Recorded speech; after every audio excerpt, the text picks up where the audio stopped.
Salut à tous et bienvenue sur cette nouvelle vidéo. Aujourd'hui, je vais vous parler d'un sujet très personnel et difficile, mon expérience du burn-out en tant qu'entrepreneur. Je vais vous raconter ce qui m'est arrivé en janvier 2023 et comment j'ai réussi à m'en sortir.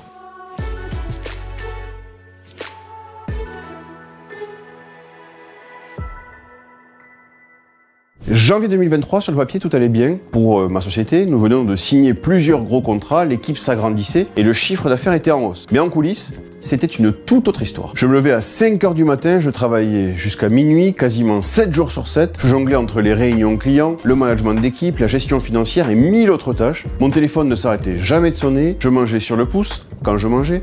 Le sport, oublié depuis des mois. Mes amis, je ne les voyais quasiment plus. Ma famille, elle ne me reconnaissait plus. Bref, je me disais que c'était le prix à payer pour le succès. Que ça allait se calmer quand l'entreprise serait plus stable. Mais au fond, je savais que quelque chose n'allait pas. Et puis un matin de janvier, je n'ai pas pu me lever. Littéralement, mon corps a dit stop. J'étais épuisé physiquement et mentalement. Je ne pouvais plus réfléchir clairement. La moindre décision me paraissait insurmontable. J'étais irritable, anxieux.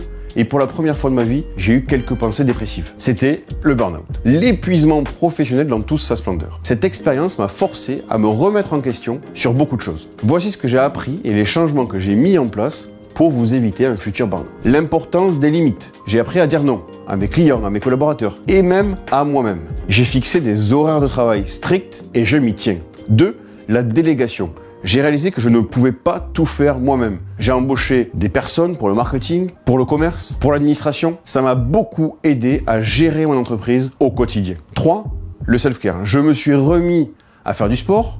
Globalement, je fais du tennis, un petit peu de course à pied, mais je peux faire plus. C'est très important de mettre du sport dans sa routine pour un entrepreneur. 4.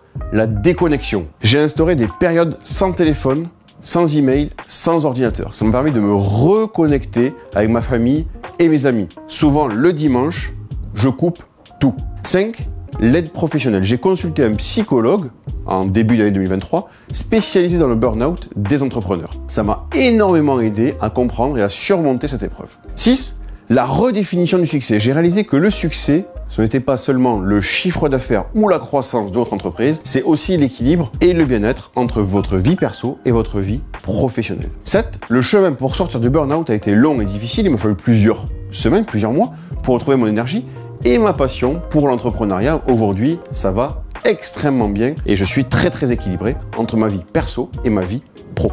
Donc aujourd'hui, je peux vous dire que cette expérience m'a rendu plus fort et plus sage. Mon entreprise va mieux, elle se porte très bien, mais aussi j'ai appris à être un meilleur leader, pas en travaillant plus, mais en travaillant mieux. J'ai une équipe plus autonome et plus épanouie et surtout, j'ai retrouvé mon équilibre entre ma vie professionnelle et ma vie personnelle. Si vous êtes entrepreneur et que vous vous reconnaissez dans mon histoire, n'attendez pas d'atteindre le point de non-retour, le point de rupture. Le burn-out, c'est pas une fatalité. Prenez soin de vous, entourez-vous bien et n'ayez pas peur de demander de l'aide. En conclusion, rappelez-vous que votre santé est votre ressource la plus précieuse.